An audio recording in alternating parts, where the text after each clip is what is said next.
오늘 이 시간은 바른 예배라는 제목으로 말씀의 은혜를 나누도록 하겠습니다. 이사야서 1장에 보면 이스라엘 민족이 하나님께 드린 제사, 예배의 모습이 나오고 있습니다. 이사야 1장 11절에 보면 이렇게 되어 있습니다. 여호와께서 말씀하시되 너희의 무수한 재물이 내게 무엇이 유익하뇨? 나는 순양의 번제와 살찐 짐승의 기름에 배불렀고 나는 수송아지나 어린 양이나 순염소의 피를 기뻐하지 아니하노라. 이스라엘 민족들은 하나님께 제사 드릴 때 재물을 아끼지 않았습니다. 그런데 하나님은 그 재물에 대해서 뭐라고 평가하십니까? 그것이 내게 무엇이 유익하냐라고 말씀하셨어요. 또 이스라엘 민족은 제사를 몇 번이나 드렸을까요? 13절 말씀에 보면 이렇게 되어 있습니다. 헛된 재물을 다시 가져오지 말라. 분향은 내가 가증히 여기는 바요. 월삭과 안식일과 대회로 모이는 것도 그러하니 성회와 아울러 악을 행하는 것을 내가 견디지 못하겠노라. 이스라엘 민족은 월삭 한 달에 한 번씩 하나님께 예배드렸고, 안식일 7일에 한 번씩 예배드렸고, 대회, 절기를 만들어서 하나님께 제사로 모였습니다. 그런데 하나님은 이 월삭과 안식일과 대회를 뭐라고 말씀하십니까? 마당만 밟고 갈 뿐이다. 나는 그걸 전혀 받지 않는다 라고 말씀하셨습니다. 무수한 재물, 순양, 살찐 짐승의 기름, 수송아지, 어린 양, 순염소의 피, 얼마나 값어치 있는 것들입니까? 이런 것들을 드리는 것이 내게 무슨 유익이냐? 월삭, 안식일, 각종 대회로 모이는 것은 마당만 밟고 갈 뿐이다 라고 얘기하셨던 거예요. 도대체 이렇게 화려하고 자주 시간을 내어 모였던 예배가 왜 무의미하고 헛된 것이 되어버렸을까요? 그것을 가르쳐주는 힌트가 16절에 나옵니다. 15절에 나옵니다. 15절에 보시면 이사야서 1장 15절에 보면 이렇게 되어 있습니다. 너희가 손을 펼 때 내가 내 눈을 너희에게서 가리고 너희가 많이 기도할지라도 내가 듣지 아니하리니 이는 너희의 손에 피가 가득함이라. 왜 하나님이 제물과 제사를 받지 않는다고요? 이스라엘 백성들의 손에 피가 가득하기 때문이다 라고 말씀하셨습니다. 도대체 이들은 어떤 삶을 살았길래 예배까지도 망쳐먹을 만큼 하나님이 화가 나셨을까요? 이 그림을 보시면 힌트를 얻을 수 있습니다. 이 그림은 시나이 반도라고 있습니다. 시내산 아시죠? 시내산이 있는 시나이 반도 동쪽에, 그러니까 동쪽 이쪽 편에 에시온 개별인가요? 거기 쪽에 서 발견된 것인데요. 쿤탈렛 아주룻이라는 지역이 있어요. 쿤탈렛 아주룻. 이 쿤탈렛 아주룻에서 토기가 하나 발견됐어요. 토기가 하나 발견됐는데 그 토기에 이런 그림이 그려져 있었던 거예요. 이런 그림이. 그리고 이 그림 위에 고대 히브리어로 글자가 이렇게 써 있었어요. 그러니까 이 그림만 봐서는 도대체 이게 뭔지를 모르겠잖아요. 그런데 이 고대 히브리어를 보니까 이것이 하나님과 연관되어 있다는 것을 알게 된 거예요. 이 글자가 뭐냐면 이거였습니다. 나는 사마리아의 여호와와 그의 아세라 앞에 축복하노라 라고 돼 있었어요. 그러면 이 그림은 누구를 그린 그림이란 뜻이에요? 여호와에 대한 그림이었던 거예요. 이것이 언제 만들어진 그릇이냐? BC 800년경에 예수님 태어나기 800년 전에, 이때가 언제냐? 분열왕국 때예요. 이스라엘이 북이스라엘과 남유다로 갈라져 있을 때, 가장 타락했을 때, 그리고 BC 800년이면 북이스라엘 여로보암 2세가 왕이었을 때입니다. 가장 북이스라엘이 타락했을 때, 이때 이스라엘이 하나님을 섬기는 모습이 바로 이 모습이었다는 거예요. 하나씩 볼까요? 하나님을 뭐라고 얘기합니까? 사마리아의 여호와와 그의 아세라 앞이라고 그랬어요. 아세라가 누구의 신이죠? 누구의 아내죠? 바알의 아내 아닙니까? 아합 왕이 섬겼던 신이 바알과 아세라 아니에요. 바알은 남신이고 아세라는 여신이잖아요. 그런데 이 아세라를 지금 누구의 아내라고 얘기하는 거예요? 여호와의 아내라고 얘기하고 있는 거예요. 이거는 뭡니까? 이스라엘의 하나님, 이스라엘 신앙과 이방 신앙이 혼합되어져 버린 거죠. 마치 요즘에 하나님의 교회라는 이단이 하나님 아버지가 있고 하나님 어머니가 있다고 하는 것과 똑같은 거예요. 하나님의 교회라는 곳에서는 하나님의 아버지가 있대요. 그게 누구예요? 안상홍이라는 사람이에요. 그래서 원래 하나님의 교회는 안상홍 증인이었어요. 근데 이 안상홍이 하나님이 죽어버렸어요. 그러니까 교리를 바꿔버립니다. 하나님 안상홍은 하늘로 올라가셨고 어머니 하나님이 내려오셨다. 그분이 누구냐? 지금 살아있는 장길자라는 여자예요. 그 장길자가 하나님 어머니예요. 그래서 하나님 아버지는 하늘에 계시고 하나님 어머니 장길자를 섬기는 게 하나님의 교회예요. 그러니까 이 혼합적인 종교 혼합의 모습이 어디에도 나타난 거예요? 이스라엘에도 나타난 거예요. 그 당시. 왜 이랬을까요? 모든 종교는 남신이 있고 여신이 있습니다. 특별히 중동 지역 또 그리스 로마 신화를 보면 남신이 있으면 여신이 있어요. 자, 왜 남신과 여신이 있어야 될까요? 아기를 낳아야 되기 때문입니다. 여러분 이 그림을 잘 보세요. 이 그림에서 이 남자로 상징하는 이 밑에 성기가 도드라져 있죠. 이게 뭘 뜻합니까? 다산을 뜻하는 거예요. 다산. 그 중동 지역의 신들과 그리스 로마의 신들은 극히 인간이 만들어낸 신이에요. 그러니까 사랑하면 어떻습니까? 아기를 많이 낳아야 되는 거죠. 그러니까 신은 인간에게 아기를 많이 낳게 해주는 존재다라는 거예요. 그러니까 남신은 성기를 도드라지게 표현합니다. 그리고 남신이 있으면 아기를 낳아야 되니까 여자가 있어야 될 거 아니에요. 그러니까 그리스 로마 신화에서는 여자가 있는 거예요. 여러분 가톨릭에서 왜 성모 마리아를 섬기는 줄 아세요? 로마에는 그리스 신화에 신들이 그대로 들어와 있단 말이에요. 그러니까 남신이 있으면 여신이 있어요. 그러니까 기독교가 로마에서 공인받으려면 하나님이 있으면 하나님 부인이 있어야 되는데 성경에 하나님 부인은 없단 말이에요.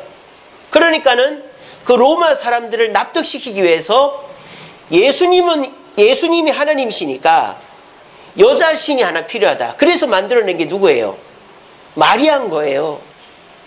그 이후로부터 마리아 성모 사상이 나오게 된 겁니다.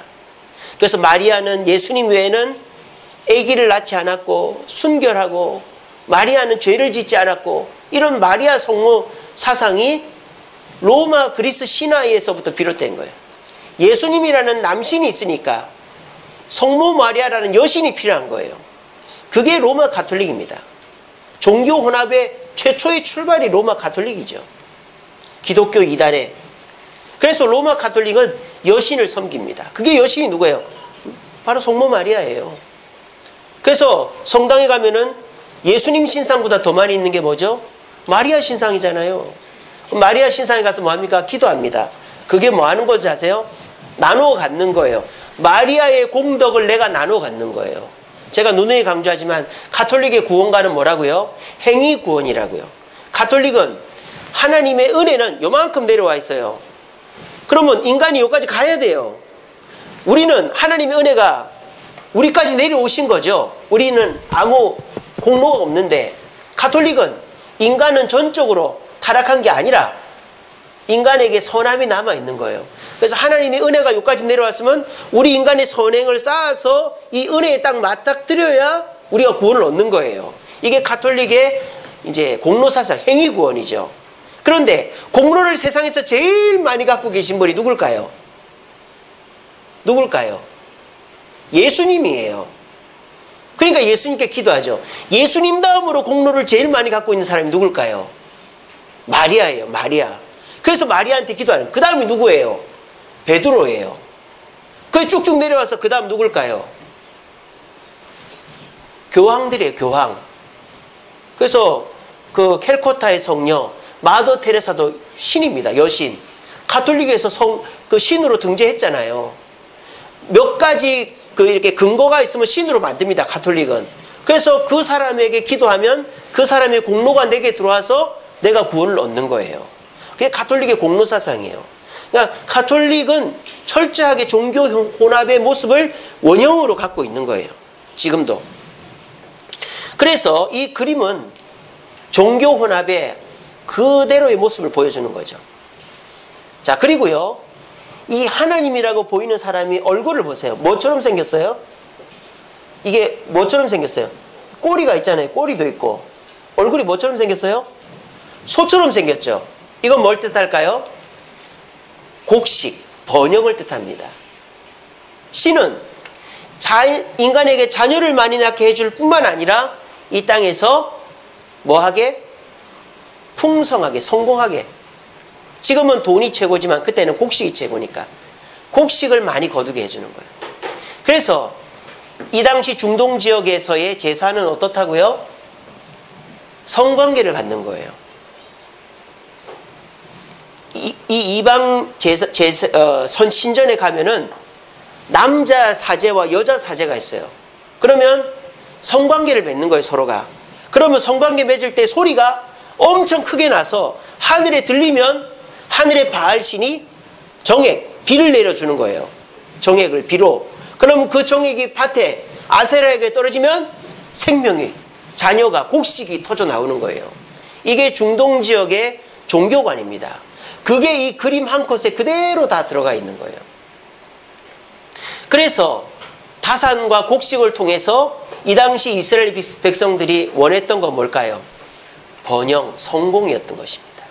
이게 기독교에도 하나님의 백성들에게도 들어왔던 것이죠.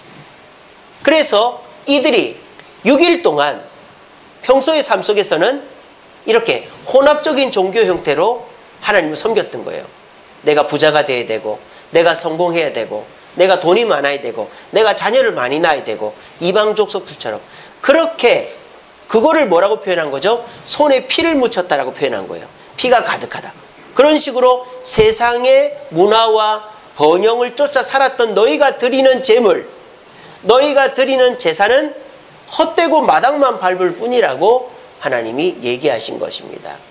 그래서 이사야 시대 때의 제사를 하나님은 도무지 내가 받을 수 없는 제사라고, 아무리 많은 제물을 드리고 아무리 많은 시간을 갖다 바쳐도 나는 너희들의 제사를 받지 않겠다라고 말씀하신 겁니다. 저도 이 사실을 몰랐는데 우리 지난 동계 강좌 때 제가 이사야서 강의를 들으면서 배운 내용입니다. 얼마나 이스라엘의 종교가 혼합되었으면 그 많은 제물과 예배를 헛되다라고 말씀하셨는가를 이번에 배우고 왔습니다. 그러면서 제 마음속에 드는 생각이, 우리가 드리는 예배가 이 사람들의 예배와 같다면 얼마나 허무할까 하는 생각을 해보았습니다. 저와 여러분들이 매주일마다 오늘 명절 끝날 아닙니까? 이렇게 나와서 예배를 드립니다. 그런데 만약 우리의 예배가 하나님이 받으시지 않는 예배라면, 마당만 밟고 가는 거라면 우린 지금 도대체 무슨 일을 하고 있는 걸까요? 하나님께서 우리에게 이 예배의 시간을 마련해 주셨는데 차라리 이 시간에 여기 오지 않고 친척들이랑 시간 보내는 게 더 유익한 거 아니겠습니까? 그래서 저와 여러분들이 매주일마다 이렇게 예배드리고, 그뿐입니까? 새벽에도 기도회 하고 수요기도 금요기도 그렇게 교회를 열심히 나오시고 예배드리는 저와 여러분들의 예배가 하나님이 받으실 만하고 기뻐하실 만한 예배가 되려면 어떻게 해야 되겠는가에 대해서 한번 생각해 보고자 합니다. 저는 이 자리에 와서 예배드리는 분들은 예배를 바르게 잘 드리고 있다고 생각해요. 우리 주세음교회 성도님들은 다른 교회들보다는 그래도 바르게 예배 드리는 분들이라고 생각합니다. 또 오늘 제가 우리가 바른 예배를 드리기 위해서 3가지를 알아야 된다는 것을 말씀드릴 거예요. 이 3가지 중에서 나는 몇 가지나 잘 지키고 있는지를 한번 생각해 보셨으면 좋겠어요. 그렇게 해서 여러분들이 제가 볼 때는 한 2가지 이상은 다 바르게 잘 지키고 있는 분들이에요. 우리 고신교단 교회들, 특별히 우리 주세음교회 성도들은. 그런데 우리에게 부족한 한 가지를 한번 생각해 보자라는 것이죠. 그래서 우리가 하나님이 기뻐 받으실 만한 예배를 올려드려야 된다는 거예요. 이사야 43장 21절 말씀입니다. 이 백성은 나를 위하여 지었나니 나를 찬송하게 하려 함이라. 이 백성은 우리 믿는 자녀들이죠. 우리 그리스도인들은 하나님이 왜 창조하셨다고요? 하나님을 찬송하게 하려고. 우리의 창조의 목적은 하나님을 예배하는 것이 창조의 목적입니다. 그리고 출애굽기 5장 3절, 이거는 이제 모세가 출애굽할 때 이야기죠. 광야로 가서 우리 하나님 여호와께 제사를 드리려 하오니. 모세가 이스라엘 백성들을 출애굽시킨 것은 자유를 얻고 평안하고 성공하고 만족하려고 한 게 아니라 출애굽의 원래 목적은 뭐예요? 하나님께 예배드리기 위한 것이다. 저와 여러분들도 마찬가지죠. 우리가 구원 얻은 이유가 뭡니까? 우리가 왜 예수 믿고 이렇게 예배당 나옵니까? 예배드리는 것이 우리가 구원 얻은 목적이에요. 돈 많이 벌고 성공하고 건강하고 병 낫고 하는 것도 있겠지만 우리의 첫 번째 목적은 예배라는 것이에요. 우리가 예수 믿게 된 것은. 그리고 요한복음 4장 23절 말씀입니다. 아버지께서는 이렇게 영과 진리로 예배하는 자들을 찾는다. 이게 누구에게 한 말이죠? 예수님께서 수가성 여인, 우물가 여인에게 하신 말씀이죠. 우물가 여인이 뭐라 했습니까? 예배를 예루살렘에서 드려야 됩니까? 여기 사마리아에서 드려야 됩니까? 그러니까 어디가 상관 있는 게 아니라 영과 진리로 예배해야 된다. 그렇게 말씀하셨잖아요. 하나님은 어떤 자를 찾으신다고요? 교회에 나와 앉아있는 자를 찾으시는 게 아니라 여기서 영과 진리로 바르게 예배드리는 자를 찾으신다는 거예요. 보세요. 이 세 가지, 우리 그리스도인들에게 있어서 가장 중요한 세 가지입니다. 첫 번째, 우리는 하나님의 창조물이라는 거. 두 번째, 우리를 구원하셨다는 거. 세 번째, 하나님이 제일 기뻐하는 게 뭔가? 이 세 가지의 공통점이 뭐예요? 다 예배와 관련되어 있다는 것입니다. 하나님이 우리를 창조한 목적은 우리를 통해 예배받기 위해서. 하나님이 우리를 구원한 목적, 타락한 우리를 예수 그리스도로 구원한 목적은 예배받기 위해서. 또 하나님께 나온 백성들 중에서 하나님이 가장 기뻐하시고 주목하는 자는 바르게 예배드리는 자들이라는 것입니다. 그러므로 저와 여러분들이 이 시간에 바르게 예배드리는 방법을 알고 바르게 예배드릴 때 우리는 가장 기쁘고 만족스럽고 주님께 영광 돌리는 삶을 사는 것이라는 걸 믿으시기를 바랍니다. 그래서 이 시간 그거를 우리가 깨닫고 그 깨달음 가운데서 앞으로도 10년, 20년, 30년 우리가 죽기 전까지 예배드리고 우리가 죽을 때에도 예배로 끝나잖아요. 태어날 때에도 예배로, 살 동안에도 예배로, 죽을 때에도 우리가 장례 다 천국 환송 예배 드리지 않습니까? 그러므로 이 시간에 우리가 한 번쯤은 바른 예배란 어떤 것인가를 심도 있게 따져봐야 됩니다. 그래서 오늘 10계명 중에서 제4계명인 안식일 계명을 통해서 예배의 바른 예배의 모습은 뭔지를 같이 한번 살펴보도록 하겠습니다. 자, 10계명, 모세가 시내산에서 받은 10가지 계명이죠. 자, 10계명은 원래 10개로 나눠져 있는 게 아니죠. 성경에 보면은 뭐 1계명은 2계명은 이렇게 안 돼 있어요. 1, 2, 3, 4는 사람들이 붙인 거죠. 그래서 유대교의 10계명 다르고 가톨릭의 10계명 다르고 우리 기독교의 10계명이 다른 거예요. 개신교회.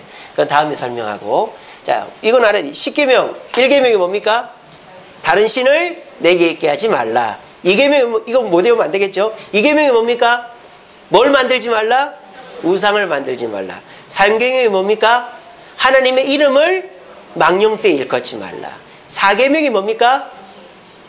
안식일을 기억하여 거룩히 지키라. 여기까지가 하나님에 대한 계명이죠. 하나님과 우리의 관계. 5계명이 뭡니까? 그렇죠. 내 부모를 공경하라. 6번째는 살인하지 말라. 7번째는 간음하지 말라. 8번째는 도둑질하지 말라. 9번째는 거짓말하지 말라. 10번째는 남의 것을 탐하지 말라. 자, 그래서 이 10가지 계명, 이거는 우리가 반드시 외우고 있어야 되고 이거는 기본적으로 지켜야 되는 계명이에요. 그래서 다른 신을 내게 있게 하지 마라. 우리는 유일하신 하나님만을 믿는 백성들입니다. 두 번째, 우상을 만들면 안 돼요. 그래서 우리는 마리아 무슨 예수상 마리아상 아무것도 그 형상을 만들지 않잖아요. 그죠? 근데 가톨릭은 이걸 빼버렸어요. 우상을 만들지 말라는 걸 뺐어요. 왜? 자기들은 우상을 만드니까. 십계명에 보면 가톨릭 십계명에는 우리와 다릅니다. 그게 없어요. 그 다음에 세 번째는 뭐죠? 하나님의 이름을 망령되 일컫지 말라. 이게 뭡니까? 내가 맹세하는데 그런 일은 없어. 이런 식으로 헛되게 맹세하지 말라는 거예요. 특별히 간증 같은 거 있지 않습니까? 간증 함부로 하면 안 됩니다. 여러분 제가 이렇게 했더니 이렇게 됐습니다. 여러분도 이렇게 하십시오. 그래 놓고 자기가 그 이후에 헛되게 살고 이런 사람들이 더 잘못되는 거죠. 특별히 하나님의 이름을 가장 망령되이 일컫는 사람은 목사들일 거예요. 설교한 대로 못 살면 목사들은 3계명을 어기는 거예요. 정말 죽을 때까지 회개해야 돼요. 목사들은. 그래서 3계명은 목사들이 제일 많이 어기고 있습니다. 하나님의 이름을 설교해놓고 지가 안 지키면 망령되이 일컫는 거거든요. 네 번째는 뭐라고요? 오늘 우리가 할 거죠? 안식일을 기억하여 거룩히 지키라. 아이고 목사님 안식일은 금요일 저녁부터 토요일 저녁 아닙니까? 그럼 우리도 금요일 저녁부터 예배 드려야 되겠네요. 그게 하나님의 교회고 안식교죠. 우리는 왜 주일날 예배 드립니까? 예수님이 부활하신 날이기 때문이죠. 금요일날 십자가에 달려 죽으시고 3일 후 주일날 아침에 부활하셨잖아요. 그래서 우리는 주일날 7일은 이제 안식 토요일이지만은 주일날 우리가 예배를 드리는 겁니다. 주의 첫날이죠. 자, 그리고 이거는 우리가 만들어낸 게 아니고 성경에 나오잖아요. 성경에 바울이 뭐라고 그러는지 알아요? 연보를 미리 모아서 내가 갈 때 모으지 않게 해라 그랬어요. 그 날이 무슨 날이냐? 그 안식 후 첫날이라고 되어 있어요. 그러니까 초대교회 성도들서부터 토요일이 아니라 주일날 예배 드렸던 거예요. 그래서 우리가 주일날 예배 드리는 걸 가지고 막 시비 걸면은 그렇게 얘기를 하세요. 우리는 예수님 부활하신 날을 기념하여 드리는 거고 초대교회 때부터 지켜왔고 성경에도 나온다. 이렇게 얘기하면 끝이에요. 복잡하게 설명할 거 없어요. 그렇게 설명하시면 됩니다. 그래서 이 네 가지는 우리가 하나님과 우리 사이 관계라 그랬죠. 다섯 번째는 뭐라 그랬죠? 부모를 공경하라. 자, 십계명 중에서 이 땅에서 복을 받는다라는 건 다섯 번째밖에 없어요. 다섯 번째에서 뭐라 그랬습니까? 부모를 공경하면 땅에서 잘 되고 장수하리라. 그러니까 부모 공경은 결국 나에게 복이 되는 거예요. 그런 거 지금 이렇게 경험하는 분들도 계시잖아요. 부모님 잘 모셔서. 저도 저희 아버지 모시고 저희 장모님 모시니까 너무너무 잘 되는 것 같아요. 차 사고도 안 나고 우리 애들 병원에 입원한 적도 없고, 예, 제가 어디 아픈 데도 없고. 부모 잘 모시는 거는 진짜 복된 것 같아요. 제가 그걸 느끼고 있습니다. 여섯 번째는 뭐죠? 살인하지 말라. 여기서 살인은 뭐라고요? 사람을 죽이지 말라는 게 아니라 죽일 수 있어요. 어떻게? 합법적으로 죽일 수 있다. 그 반대로 얘기하면 불법적으로는 사람을 죽이지 마라. 다음에 설명할게요. 그리고 일곱 번째는 간음하지 마라. 여덟 번째는 거짓말하지 말라. 아홉 번째는 남의 것을 아니죠. 제가 잘못 얘기했네요. 여덟 번째가 도둑질하지 말라. 아홉 번째가 거짓말하지 말라. 열 번째가 남의 것을 탐하지 말라. 그래서 열 번째는 뭐예요? 마음에 대한 죄죠. 마음에 대한 죄. 그래서 십계명은 행동으로 하는 죄도 죄지만 마음으로 짓는 죄도 죄라는 거예요. 그래서 예수님께서 간음죄도 마음으로 음욕을 품은 죄라 그런 것이 예수님만 말씀하신 게 아니라 십계명에도 나오는 거예요. 뭐 그런 내용들입니다. 근데 오늘은 그 4계명 안식일을 지켜 거룩하게 하라 그랬습니다. 자, 그러면 이 안식일과 예배가 무슨 관련이 있느냐? 우리가 예배를 바르게 드리려면 먼저 날을 구별해야 되기 때문입니다. 우리가 아무 날이나 아무 일이나 하지 않지 않습니까? 그래서 우리가 특별한 날에는 특별하게 준비해서 특별하게 하잖아요. 그런 것처럼 우리가 무슨 일을 할 때 그 날 자체를 구별해야 되는 거예요. 여기서 거룩하게 하다. 이 거룩이라는 단어는요, 카도시라는 단어입니다. 제가 지난 주일날에도 말씀드렸는데 카도시는 구별하다라는 뜻이에요. 구별되어지는 거죠. 우리가 세상 사람과 우리는 구별되는 것처럼. 그러니까 우리가 예배를 바르게 드리려면 첫째로 이 주일날을 거룩하게 구별을 해야 되는 겁니다. 자, 그럼 우리가 주일날 어떻게 구별해야 되는가? 이미 여러분들이 잘 하고 계시는 것들이에요. 근데 확인하는 차 말씀드리는 겁니다. 첫 번째로는 뭘 구별해야 되는가? 날을 구별해야 되는 거예요. 날을. 자, 오늘은 주일이라는 날입니다. 우리가 첫날부터 여섯째 날까지 일상적인 삶의 날은 어떻게 열심히 일을 하면서 보내야 되는 것이죠. 하지만 주일은 이 날 자체를 구별해서 드려야 되는 거예요. 그러면 이 주일날에는 어떻게 구별해야 됩니까? 저는 이렇게 생각합니다. 일주일 동안 우리가 1일부터 6일까지 할 수 있는 행동들은 가급적이면 주일날에 안 하는 것이 좋다. 그러니까 우리가 첫 1일부터 6일까지 하는 뭐 돈을 번다든지 놀러 간다든지 또 내가 하고 싶은 취미 활동을 하는 것은 주일날에 하지 않고 주일날에만 해야 되는 행동들이 있잖아요. 예를 들자면 예배드리고 성도들과 함께 교제하고 신방하고 전도하고 뭐 찬양하고 뭐 이런 우리가 주일날에만 해야 될 행동에 집중하고 주일날 이외에 하는 행동들은 웬만하면 안 하는 것이 이 안식일, 주일을 구별하는 방법이다라는 것입니다. 여러분들이 이것은 아마 저는 잘 지키고 있다고 생각을 해요. 그러니까 이 주일날 교회를 나오셨죠. 그래서 여러분들이 주일날에는 아침에 일어나서 씻고 교회 나오셔서 예배 드리고 예배 끝나면 성도들과 함께 식사 교제하시고 또 오후 예배 드리고 집에 돌아가시면 가족들이랑 시간 같이 보내시고 또는 뭐 누구 신방 갈 일 있으면 신방 가고 이렇게 하면 여러분들은 주일을 100점으로 지키는 거예요. 두 번째, 예배를 잘 지키려면 어떻게 되느냐? 마음을 구별해야 됩니다. 마음을.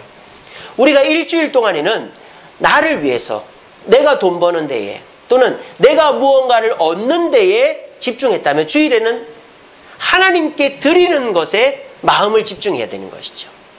그래서 우리가 예배를 뭐라 그래요? 월십이라고도 하지만 서비스라고 그러잖아요. 서비스. 하나님께 드리는 날이죠. 그러니까 미국 주보에 보면 다 서비스라고 되어 있어요. 서비스라고. 그래서 우리는 주일날 받으러 오는 게 아니에요. 은혜 받으세요. 물론 좋은 말입니다. 하지만은 주일날은 하나님께 드리러 오는 날이죠. 그래서 우리가 이번 주일날에 우리가 하나님께 찬양을 드리고 기도를 드리고 또 헌금을 드리고 그렇게 내가 하나님께 드리는 날이 주일이다. 이런 마음을 가지고 오면 하나님은 그것에 더해서 30배, 60배, 100배의 복을 주시는 것입니다. 또 주일 날을 구별하는 건 뭘까요? 방법을 구별하는 것이죠. 이게 이 주일날의 예배의 방법이 세상의 문화의 방법과 많이 비슷해져 있어요. 여러분 무슨 축제 같은 데 가면 어떻게 합니까? 제일 처음에 식전 행사를 해요. 막 누가 나와서 공연을 합니다. 공연이 끝나면 대표자가 나와서 뭐 묵념 이런 거 하고 그리고 또 뭐 연설하고 그리고 뭐 이렇게 누가 나와서 축하하고 끝납니다. 근데 교회 예배도 그런 형태를 많이 따라가고 있어요. 그 대표적인 게 열린 예배라는 거. 지금은 그런 거 많이 없어졌습니다만 열린 예배라는 거를 옛날에 많이 했어요. 그러니까 똑같잖아요. 설교하기 전까지 찬양만 하는 거예요. 한 30, 40분 찬양을 쭉 하다가 찬양 끝나면 설교자가 올라와서 설교하고 끝나면 헌금하고 축도하고 가는 거예요. 그거는 하나님이 원하시는 예배 아닙니다. 예배 요소가 다 빠져 있는 거예요. 그래서 우리 주보에 보시면 우리가 해 나가야 될 예배의 순서대로 다 있는 거예요. 한번 주보를 보시겠습니까? 주보에 그렇게 해놨죠. 제가 첫 번째로 하나님이 부르십니다. 그렇게 해놨죠. 예배의 시작은 하나님이 부르시는 거예요. 제가 지난번에도 말씀드렸지만 옛날 교회는 종을 치잖아요. 그게 뭡니까? 하나님이 오라고 부르는 거예요. 저희 옛날 시골 교회는 종이 없어서 차인벨을 틀었어요. 여러분들 옛날 교회도 그런 교회 있죠. 그래서 차인벨, 찬송가를 동네에 틀어놓으면은 그 소리 듣고 사람들이 오는 거죠. 그리고 우리가 오면은 하나님 우리에게 말씀하십니다. 성시교독이죠. 하나님의 말씀을 듣고 우리가 신앙 고백을 하죠. 사도신경으로. 나는 이런 하나님을 믿습니다라고 신앙 고백을 하고 찬양을 올려드립니다. 이게 예배의 부름이에요. 그리고 난 다음에 하나님께 우리의 죄를 고백하는 거죠. 그러면 우리 죄를 하나님이 용서해 주시는 사죄의 선언을 주시고 그 사죄의 선언에 우리가 감사하여서 감사 찬송과 대표 기도를 올려드립니다. 이게 용서의 과정이죠. 그 다음은 하나님 우리에게 말씀을 내려주십니다. 말씀을 내려주시고 그 말씀을 목사가 설교로 해석을 합니다.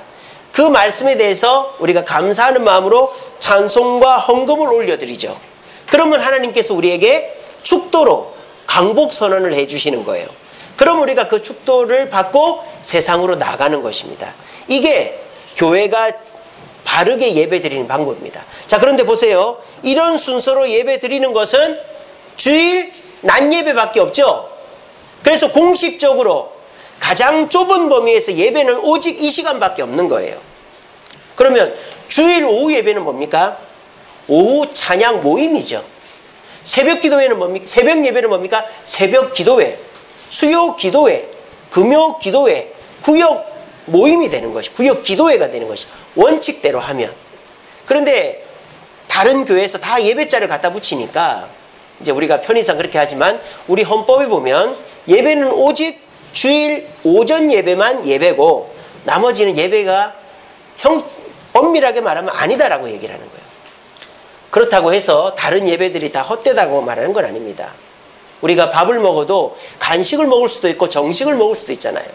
그런 것처럼 우리가 주일 예배는 정식으로 모든 것을 하는 것이고 나머지 예배들은 그런 정식을 이제 정식은 아니지만 하나님을 만나는 시간이면은 분명한 것입니다. 그런데 우리가 주님께 예배 드리는 것은 이 예배 시간, 주일 오전 예배라는 것이죠. 우리가 이렇게 바르게 예배 드리려면 먼저 날을 구별해야 된다. 그래서 우리가 일주일 동안 하던 행동들은 가급적이는 하지 말고, 그리고 이 주일날에는 주일날에만 해야 되는 행동에 집중해야 된다. 두 번째, 마음을 구별하는 날이다. 일주일 동안에는 내가 하고 싶은 거, 놀고 싶은 거, 가고 싶은 걸 했다면 이 주일날에는 오직 하나님께 드리는 마음으로 예배 드리는 것이다. 세 번째, 예배는 그냥 찬송 부르고 말씀 듣고 헌금하고 그렇게 아무짝에나 하면 되는 것이 아니라 정해진 순서대로, 우리 헌법책에 순서가 다 나와요. 그대로 하는 거예요. 지금 순서대로 해야 된다라고 이제 말씀하시는 겁니다. 그래서 여러분들, 우리 주세음교회는 이걸 그대로 하고 있어요. 그러니까 여러분들이 여기에만 잘 따라오시면 여러분들은 주님이 받으시는 예배를 드리는 겁니다. 그래서 우리가 예배를 바르게 드리기 위해서는 이 안식일이라는 날을 구별해야 된다는 사실을 기억하시고, 이 날을 구별하여 하나님께 드리는 마음으로 바른 방법으로 예배 드려서 하나님께 영광 돌리고 복을 받는 저와 여러분 되기를 간절히 바랍니다. 두 번째로, 바른 예배는 기억하는 것입니다. 아까 우리가 읽었던 17절에 보면 너는 기억하라 그랬죠. 이 기억하다라는 단어는 이 히브리어로 자카르라는 단어인데요. 세 가지 뜻이 있어요. 첫 번째는 기억하다라는 뜻이 있고, 두 번째는 새기다라는 뜻이 있고, 세 번째는 말하다라는 뜻이 있어요. 자, 출애굽기에 나오는 십계명에는 이 말이 없어요. 왜? 출애굽기 때에는 광야 생활을 안 했기 때문에. 그런데 신명기에 다시 모세가 설교하는 신명기 십계명에는 이 17절이 나옵니다. 기억하라는 말. 광야에서 생활하고 종되었던 걸 기억하라는 말이 나와요.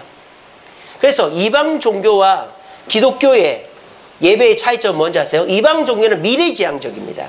나중에 어떻게 될 것을 구하는 거죠. 나중에 복받고 나중에 잘되고 나중에 성공하는 것을 위해서 제사하고 예배 드리는 게 이방 종교들이에요. 그런데 기독교는 어떻죠?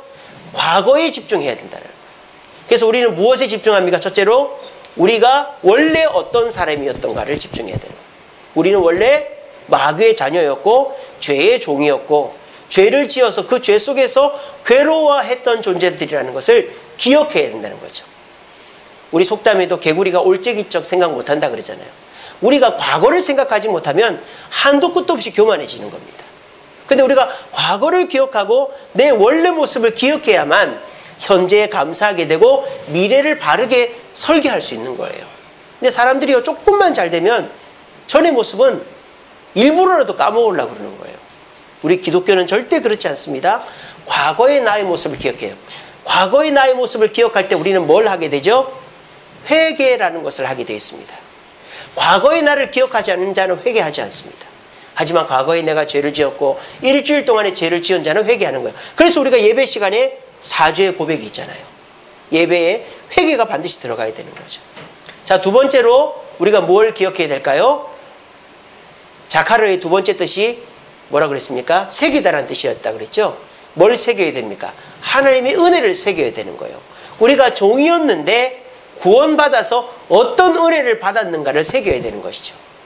이거는 예배의 순서 중에서 뭐와 비슷할까요? 찬송과 비슷하죠. 감사와 비슷하죠. 우리가 하나님께 감사하고 찬송하지 않으면 우리는 하나님께 바르게 예배 드리는 것이 아닌 것입니다. 내가 지금 가진 것에 감사하지 않는 자, 하나님은 주지 않는다라고 제가 몇 번을 설교했잖아요. 그죠? 제가 지난번에 엘리사가 그 아들 둘을 종으로 팔릴 뻔한 위기에 있을 때 그 여인에게 뭐라 그랬다고요? 뭐라 그랬다고요?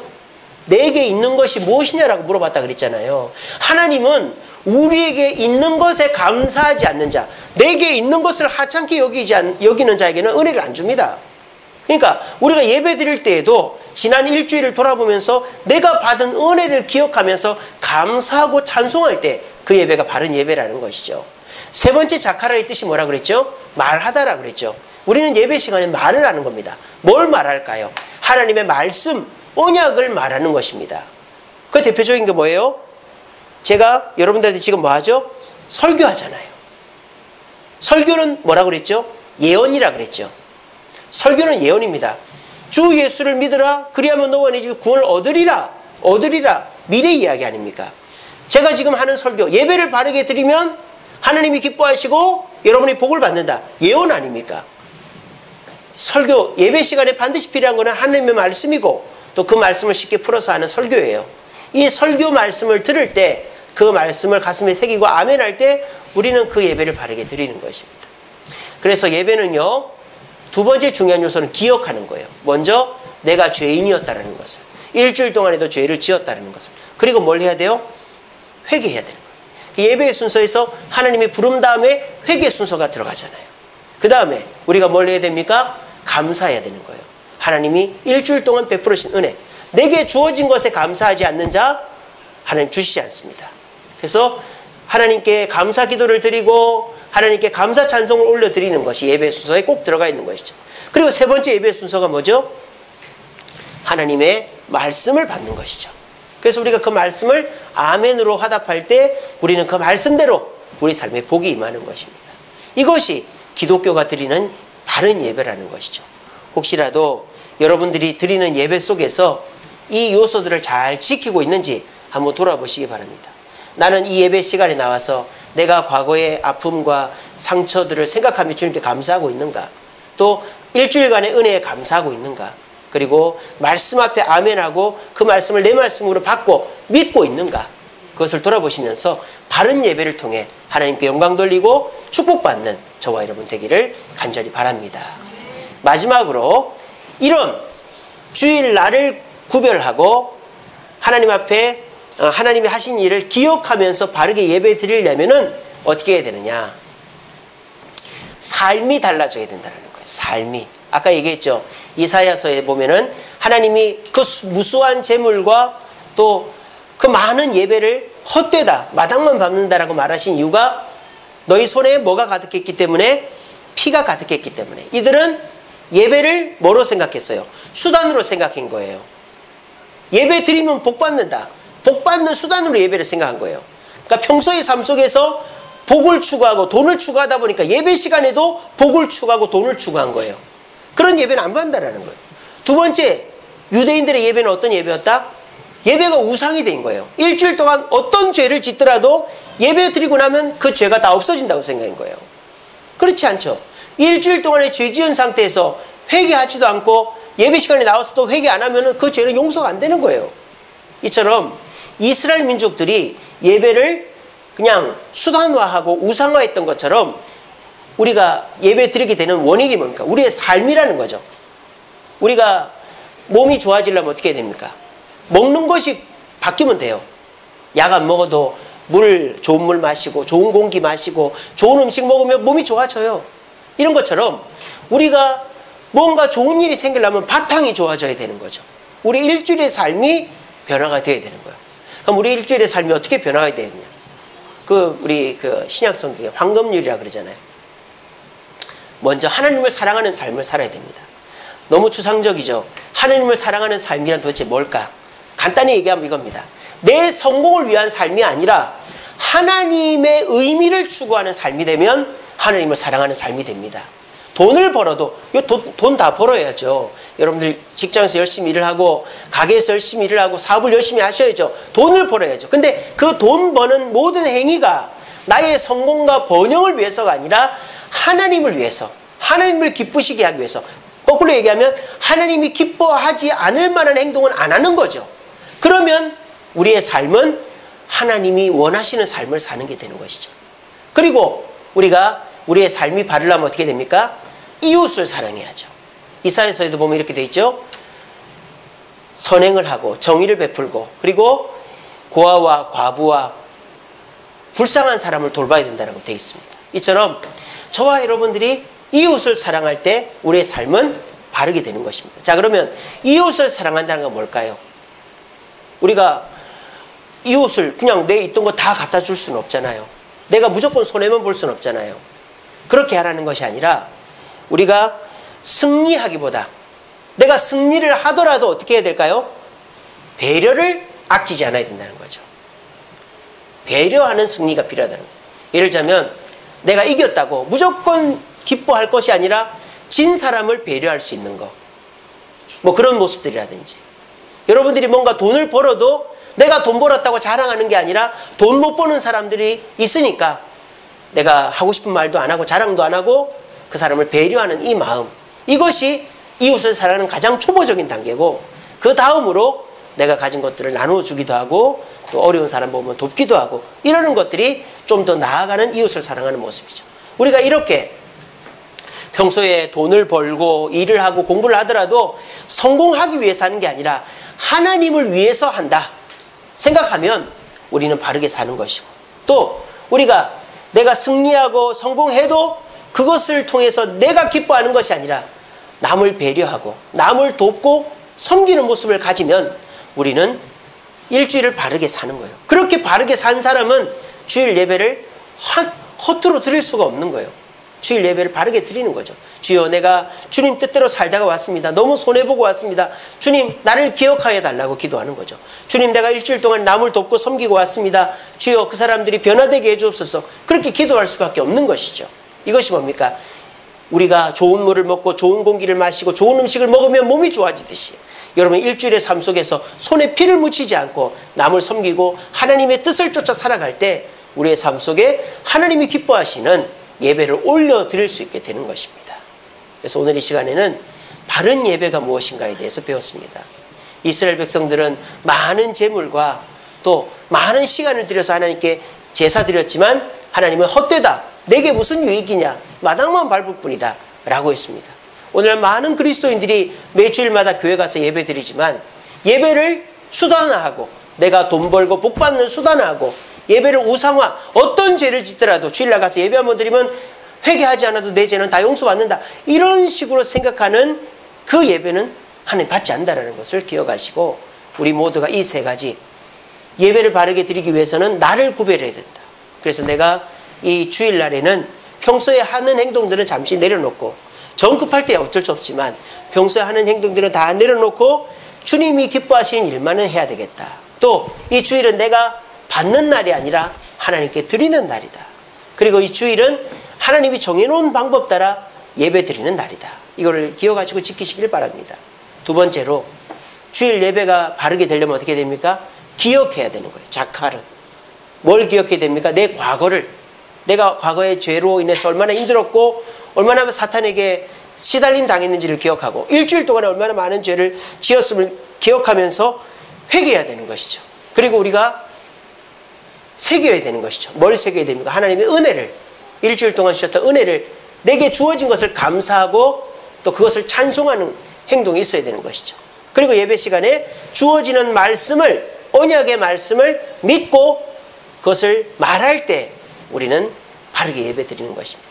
마지막으로 우리가 예배, 주일을 거룩하게 여기고 또 예배를 기억하면서 드리려면 어떻게 해야 돼요? 일주일의 삶이 변화가 되어야 되는 거죠.